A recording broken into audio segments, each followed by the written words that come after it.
চলছে Latin Bangla super cup ফুটবলে বাংলাদেশের শেষ ম্যাচ আর্জেন্টিনার ক্লাব অ্যাথলেটিকো চালনের বিপক্ষে লড়ছে রেড গ্রিন ফিউচার স্টার। আমাদের সহকর্মী মেহেদী নাইম যুক্ত হচ্ছেন আমাদের সঙ্গে ঠিক এই মুহূর্তে। নাইমের সঙ্গে যুক্ত হতে চাই। নাইম, আপনার চোখে মুখে একটা বিরক্তির ছাপ দেখতে পাচ্ছি। আমি যতদূর শুনলাম যে আপনি যুক্ত হতে হতে বাংলাদেশ একটা গোলও নাকি খেয়েছে, এর আগে একটা গোল দিয়েছিল। আপনার বিরক্তির কারণ কি বাংলাদেশের গোল খাওয়া নাকি অন্য কোনো কারণ আছে? সামি, সত্যিকার অর্থে এটা একটা বয়সভিত্তিক টুর্নামেন্ট। খেলাটা আসলে প্রদর্শনীমূলক করা এটা, এখানে আসলে জয় পরাজয় কোনোটা বিষয় না।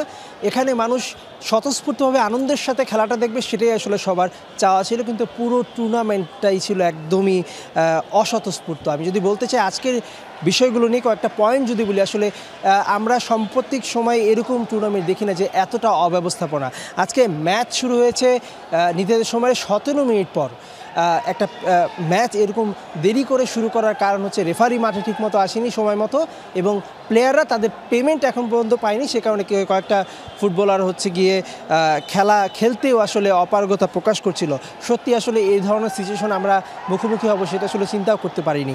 এবং এই টুর্নামেন্টের সবচেয়ে বড় আকর্ষণ ছিল হচ্ছে ব্রাজিলিয়ান লিজেন্ড 2002 সালে যিনি ব্রাজিলের হয়ে বিশ্বকাপ জিতেছিলেন কাফু, সে লিজেন্ডারি কাফু আসবেন 11 তারিখে।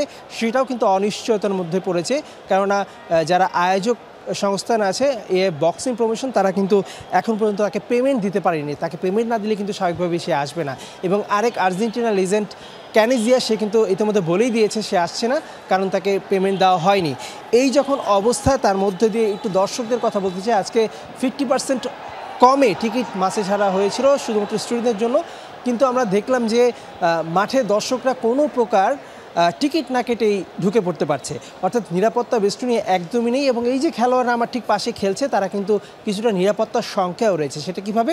কারণ আজকে মাঠে আমরা দেখলাম সবগুলো দোকান খোলা, এবং গত ম্যাচেও কিছু দোকান বন্ধ ছিল, কিছু খোলা ছিল। আজকে সব দোকান খোলা এবং অবাধ বিচরণ মানুষের স্টেডিয়ামের চারপাশে ঘিরে, এবং সেখান থেকে সিকিউরিটি খুবই কম। যে কেউ যদি দল বেঁধেছে মাঠে ঢুকে যেতে চায় সেটা কিন্তু আসলে কোনো বিষয় নেই, এবং প্লেয়ারদের যে কোনো কিছু করতে পারে। এবং মাঠের বাইরে কিন্তু অনেক বহিরাগতরাও এই মুহূর্তে ম্যাচ দেখছে।